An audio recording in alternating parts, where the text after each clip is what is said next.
यहाँ पे हाँ 2.5 में कुछ वायरस दिखाया है, ये कुछ वायरसेस होते हैं, ठीक है। अब हमारा जो कोविड-19 ये जो डिजीज है जो कोरोना वायरस की वजह से हुआ है वो भी एक वायरस है, ठीक है। आगे चलते हैं 2.2 वेयर डू ऑर्गेनिजम्स लिव, ये माइक्रो ऑर्गेनिजम्स रहते कहाँ पर है। माइक्रो ऑर्गेनिजम्स में भी सिंगल सेल्ड, जो माइक्रो ऑर्गेनिजम्स होते हैं वो केवल एक सेल के हो सकते हैं। सिंगल सेल मतलब आप समझ रहे हो, हमारी बॉडी की जो सबसे छोटी यूनिट होती है उसे हम सेल कहते हैं, सबसे छोटी इकाई, ठीक है। तो माइक्रो ऑर्गेनिजम्स सिंगल सेल के भी होते हैं, जैसे कि बैक्टीरिया, अल्गी और प्रोटोजोआ। कुछ एल्गी हमारे सिंगल सेल होते हैं, कुछ मल्टी सेलुलर भी होते हैं जिनके बारे में आगे पढ़ेंगे। तो सिंगल सेल माइक्रो ऑर्गेनिजम्स हो सकते हैं जैसे कि बैक्टीरिया, अल्गी और प्रोटोजोआ, और कुछ मल्टी सेलुलर ऑर्गेनिजम्स भी होते हैं। ये मल्टी सेलुलर हमारे माइक्रो ऑर्गेनिज्म भी होते हैं जैसे कि अल्गी, फंगी, ये सब मल्टी सेलुलर मतलब इसमें बहुत सारी कोशिकाएं, बहुत सारी सेल्स होती हैं। They can survive under all types of environment, ये किसी भी वातावरण में रह सकते हैं, जीवित रह सकते हैं।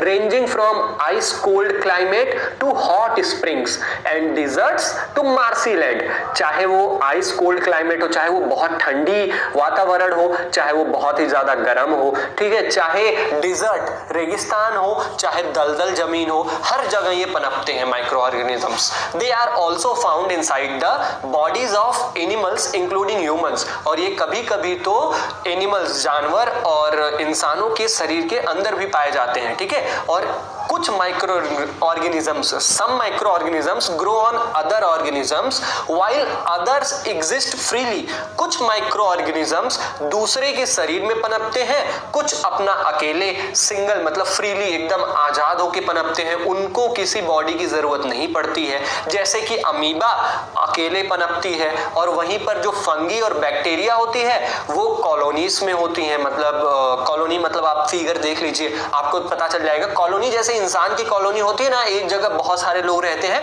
वैसे ही फंगी और बैक्टीरिया भी कॉलोनीज में रहते हैं, ग्रुप्स में रहते हैं। 2.3 माइक्रो ऑर्गेनिजम्स एंड अस, मतलब कि माइक्रो ऑर्गेनिजम्स और हम, इसमें देखिए क्या है, अब यहां पर पता चलेगा चैप्टर असलियत क्या है। Micro organisms play an important role in our lives, जो माइक्रो ऑर्गेनिजम्स होते हैं वो बहुत ही एक इंपॉर्टेंट, बहुत ही एक जरूरी अपना रोल प्ले करते हैं हमारे जीवन में। सम ऑफ देम आर बेनिफिशियल, इसमें से कुछ माइक्रो ऑर्गेनिजम्स हमारे लिए फायदेमंद होते हैं, और whereas some others are harmful and causes diseases, और कुछ माइक्रो ऑर्गेनिजम्स नुकसानदायक होते हैं और बीमारियां पैदा करते हैं हमारे अंदर। Let us study about them in detail, आइए डिटेल में पढ़ते हैं इनके बारे में। चलिए, अब फ्रेंडली माइक्रो ऑर्गेनिज्म के बारे में हम पढ़ते हैं कि ऐसे माइक्रो ऑर्गेनिज्म जो हमारी मदद करते हैं, जो हमारे दोस्त होते हैं। Micro organisms are used for various purposes, micro organism का प्रयोग अलग अलग कार्यों के लिए होता है। They are used in the preparation of curd, bread and cake, मतलब इनका प्रयोग क्या होता है, दही बनाने के लिए, ब्रेड बनाने के लिए, केक बनाने के लिए होता है। अब तो आप बोलोगे कर्ड, ब्रेड और केक तो हम खाते हैं, इसमें माइक्रो ऑर्गेनिज्म कहां से आ गया? तो भाई माइक्रोस्कोप लेके देख लेना, दही हो चाहे ब्रेड हो चाहे केक हो, सब में छोटे छोटे माइक्रो ऑर्गेनिजम्स पाए जाते हैं, ठीक है। Micro organisms have been used for the production of alcohol since ages, micro organism का प्रयोग दारू बनाने के लिए, मतलब अल्कोहल का निर्माण करने के लिए प्राचीन समय से होता आ रहा है। They are also used in cleaning up of the environment, micro organisms का प्रयोग अपने वातावरण को शुद्ध करने के लिए भी होता है। जैसे कि एग्जाम्पल के तौर पर हम ऐसे कह सकते हैं कि जो द ऑर्गेनिक वेस्टेज, मतलब जो जैविक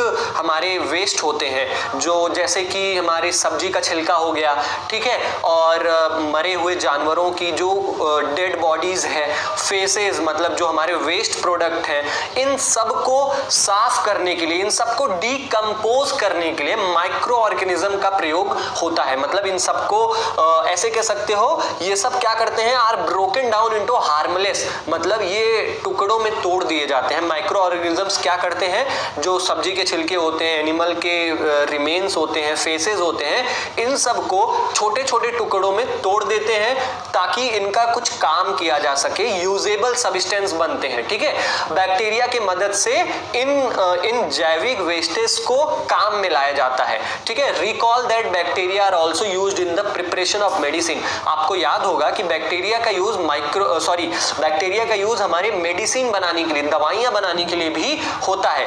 इन agriculture they are used to increase increase soil fertility by fixing nitrogen. अब हमारी खेती में भी माइक्रो ऑर्गेनिज्म का यूज बहुत बड़ा है। ये हमारे मिट्टी के उपजाऊ को बढ़ाते हैं, मतलब हमारे मिट्टी का जो उपजाऊपन है उसको बढ़ाते हैं, मिट्टी को और उपजाऊ बनाते हैं, क्योंकि वो उसमें नाइट्रोजन डालते हैं, मतलब नाइट्रोजन की मात्रा को फिक्स करते हैं। ठीक है, जो नाइट्रोजन क्या होता है, नाइट्रोजन क्या होता है, हर एक प्लांट को चाहिए होता है उगने के लिए। तो ये मिट्टी में नाइट्रोजन का सप्लाई करते हैं ये माइक्रो ऑर्गेनिजम्स, ताकि मिट्टी और उपजाऊ बनती है। आगे चलते हैं, making of curd and bread, दही और ब्रेड को बनाना। अब हमने क्लास 7th में पढ़ा है कि मिल्क को दही में, मिल्क का यूज दही बनाने के लिए होता है बैक्टीरिया की मदद से। अब ये एक लड़की है, बोल रही है कि मैंने अपनी माँ को देखा कि उन्होंने क्या किया, कुछ थोड़ी सी दही में दूध मिला दिया, मतलब कि थोड़ी सी दही गर्म दूध में डाल दिया ताकि अगले दिन बहुत सारी दही मिल सके। ठीक है, अब ये लड़की सोच रही है ऐसा क्यों हुआ, तो आइए हम बताते हैं आपको। Curd contains several micro organism, जो दही होती है वो छोटे छोटे माइक्रो ऑर्गेनिजम्स कंटेन करती है, मतलब उसके अंदर, दही के अंदर होते हैं। आप कभी दही का सैंपल लीजिए और माइक्रोस्कोप के अंदर देखिए, आपको दही खाने का मन नहीं करेगा। ठीक है, और this the bacterium lactobacillus promotes the formation of curd. अब इन छोटे छोटे माइक्रो ऑर्गेनिजम्स में सबसे मुख्य माइक्रो ऑर्गेनिज्म क्या होती है, लैक्टोबैसिलस। नाम याद रखिएगा, दूध को दही में कौन कन्वर्ट करता है, कौन सी बैक्टीरिया, लैक्टोबैसिलस। यही दही बनाती है। ये क्या करती है, it multiply in milk. Lactobacillus जो बैक्टीरिया होती है वो गर्म दूध में मल्टीप्लाई, मतलब बहुत तेजी से पनपने लगती है और सारे दूध को खराब करके दही बना देती है। Bacteria are also involved in the making of cheese. Bacteria का मदद पनीर बनाने में, पिकल्स अचार बनाने में और भी कई खाद्य पदार्थ बनाने में उपयोग होता है। An important ingredient of sooji, idlis and bhatura is curd. अब आपने इडली और भटूरा तो खाया ही होगा। ठीक है, इनमें भी हमारे दही का प्रयोग होता है, बिना दही के अच्छे ही नहीं लगेंगे।